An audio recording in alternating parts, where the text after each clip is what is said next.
आजको भिडियोमा we'll talk about Redmi Note 14 Pro Plus and is it value for money or not?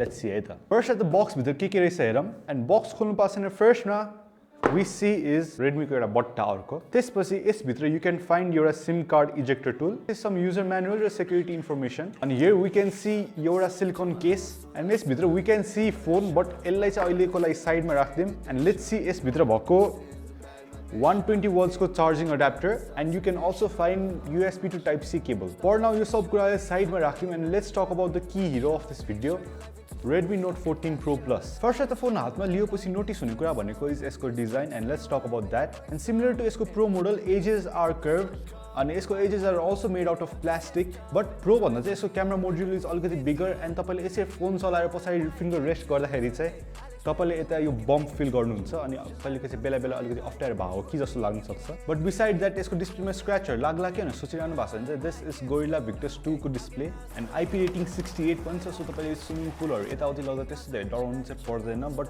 त्यो भनेर डुबाउनु चाहिँ हुँदैन. And now if we move towards the display, this is a 6.67 inch को AMOLED display with 120 hertz को refresh rate and this supports Dolby vision.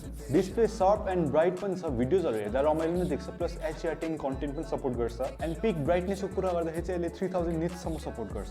यसमा स्न्यापड्र्यागन 7S Gen 3 को chipset छ with 12GB of RAM, meaning तपाईले गेमहरु खेल्दा चाहिँ मजाले चल्छ. सबवे सर्फर, एसफल्ट 8, PUBG हरु मजाले चल्छ एन्ड डेली युज केसमा तपाईले त्यस्तो स्टटर्सहरु त्यस्तो ल्यागहरु चाहिँ फिल गर्नुहुन्न. फोन इज रिलेटिभली स्मूथ है, चलाउँदा आनन्द नै आउँछ. एन्ड क्यामेरा कुरा गर्दाखेरि चाहिँ this is a 4 module camera. यसमा चाहिँ तपाईले 200 मेगापिक्सल को मेन क्यामेरा देख्न सक्नुहुन्छ, 15 मेगापिक्सल को 2.5 टेलिफोटो लेन्स एन्ड 8 मेगापिक्सल को अल्ट्रा वाइड एन्ड फ्रन्टमा चाहिँ तपाईले 20 मेगापिक्सल को लेन्स पाउन सक्नुहुन्छ. एन्ड भिडियो कुरा गर्दा चाहिँ यसले 4K 30 FPS सम्म क्याप्चर गर्छ एन्ड इमेज क्वालिटीहरु कुरा गर्दाखेरि चाहिँ image are vibrant, sharp and bright and भिडियोहरु पनि इट लुक्स नाइस. त्यस्तो जिटरी त्यस्तो नोइजहरु चाहिँ नोटिस हुँदैन. And in terms of battery यसमा तपाईले 5110 mAh को ब्याट्री पाउन सक्नुहुन्छ एन्ड यसले तपाईले डेली युज केसमा मजाले होल्ड नै लास्ट गर्छ. एन्ड ओभरअल फोनको बारेमा कुरा गर्दाखेरि चाहिँ that's it. What do you think? Is it value for money or not? Do let us know down below in the comment and for more content like this do subscribe GIN.